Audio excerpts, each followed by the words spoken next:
the order flow trader oscillator, which is available for various platforms on the TradingFinder website. From this section, you can download the indicator file for MetaTrader 4 and MetaTrader 5 platforms and run it on your chart.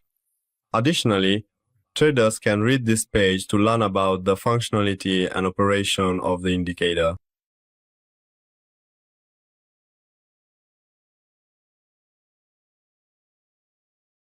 From the navigator section, we select the indicator file and run the indicator by dragging the file onto the chart.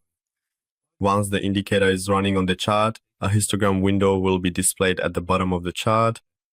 The order flow trader indicator is a special and practical tool that allows traders to analyze the order flow volume in each candlestick. When the volume of the current candlestick is higher than the previous one, the histogram bars turn green, and when the volume of the current candlestick is lower than the previous one, the histogram bars turn red. Additionally, traders can predict an upward market trend when the green bars increase, and if the red bars increase, it indicates a downward trend. In the settings section, under input, there is only one option available, where we can select the number of histogram bars, which is set to 2 by default.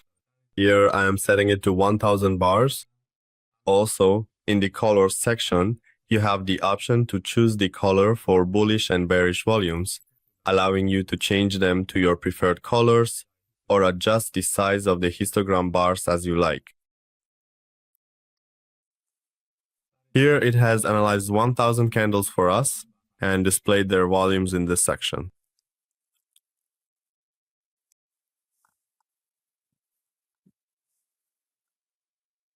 For example, in this section, with the increase in the volume of red bars, we can predict a downward trend in the market, which is followed by a sharp drop in price.